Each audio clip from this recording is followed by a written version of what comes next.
But 2 years later, the question remains, what good actually came out of the movement?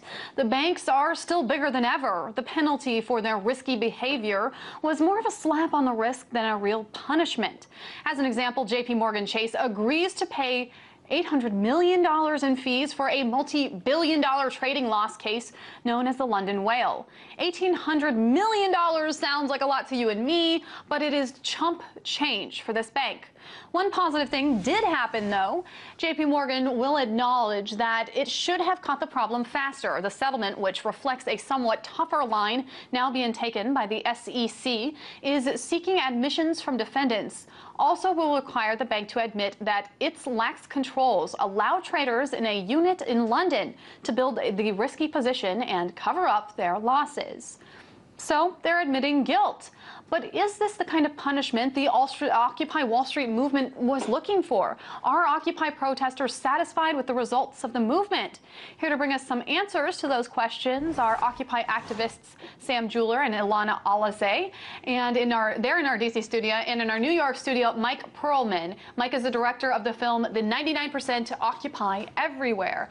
Thank you guys so much for joining me. Sam, let's start with you. Characterize the Occupy movement looking back 2 years later after it began.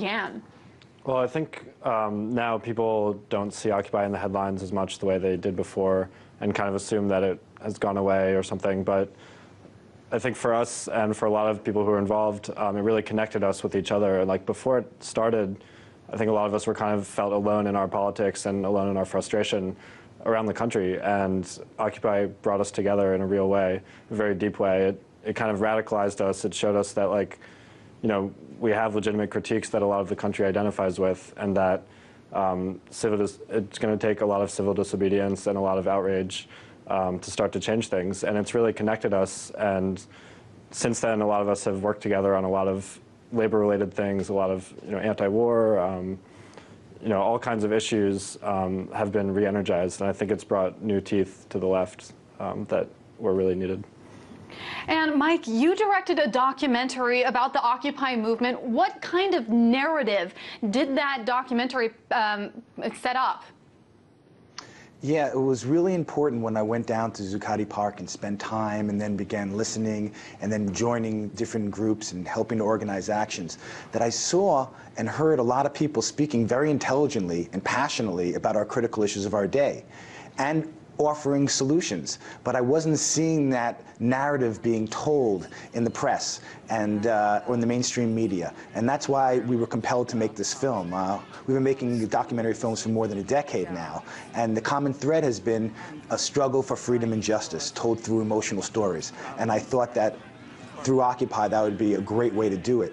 So what we found was an umbrella issue of money out of politics that corrupts our system, where the state is literally oftentimes controlled by corporations who are instrumental in passing legislation for their benefit at the expense of the rest of us. So if we're able to remove that money from politics, then we can address the critical issues of our time: fair taxation, fair elections, and fair trade.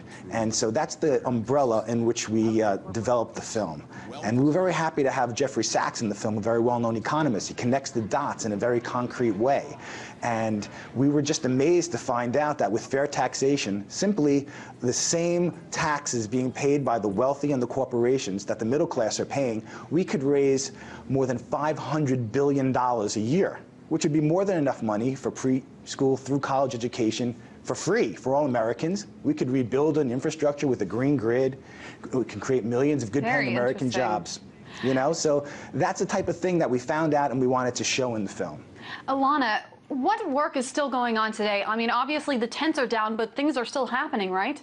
Yes, most definitely. I mean, we have like a lot of occupiers who have, opened up the way for like labor, student debt, housing crisis activists, discovering different ways in which we can mobilize, the left or the radical or just people who are discontent with the way the system is now. And so Occupy was a way in which there wasn't like an infrastructure necessarily built, so there was a lot of creativity being, brought up by people who are older, people who are younger, families, sometimes homeless people as well, just coming together underneath the umbrella of trying to make the world a better place and being the change that you want to see.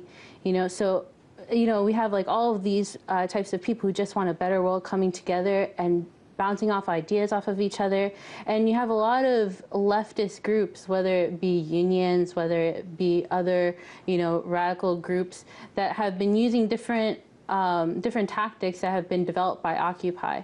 So it's really just helped regenerate the left and helped the morale of activists across the country and across the world, because suddenly now we're connected and there's a community there for once when we felt very alone.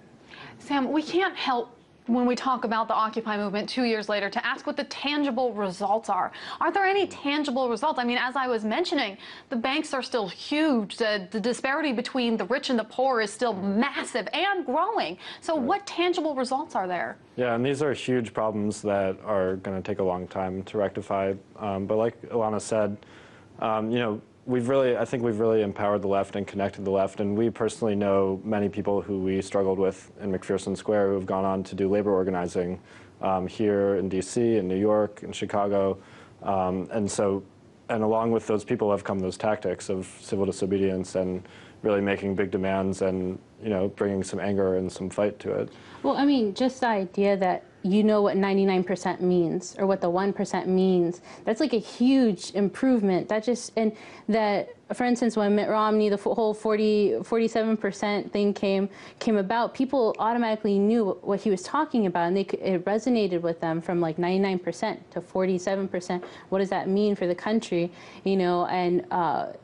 There's a lot of people, I'm not like the biggest Obama fan by far, but, I think that groups like Occupy brought up things like the Robin Hood tax, et cetera, things like that, which I think the Democrats, even though I think, they have their issues definitely, utilize in their messaging. Sure. To appeal to the masses, because I think that we brought up some really interesting and pertinent issues that resonates with the country. And Mike, we have just about a minute left, but I have to ask you, from your experience, is there any regrets, anything that you would change or make different? Would you have accepted money or had a leader or maybe done it at a different time? Because obviously timing played a huge part in this, considering the fact that it happened right before winter and when it got really cold. So what do you think? I think that the movement itself has many legs and is operating in many different facets that maybe doesn't get front page news simply because there's not an active confrontation and the police aren't clamping down on peaceful protesters. But the movement continues in the ways that the panels here have discussed today. And I'm happy Ilana spoke about the Robin Hood tax, because that's a huge coalition of more than 200 organizations representing more than 200 million people around the world, all agreeing that we have to have a tiny little financial transaction tax that will actually help stabilize the markets and raise hundreds of billions of dollars that put people before profit. And that is in celebration of Occupy. We're going to have to, unfortunately, we're going to have to end it there. We're just out of time. Occupy activist Sam Jewler and Ilana Alazzeh, and Michael Perlman. He's from our New York studio. Mike is the director of the 99% Occupy Everywhere.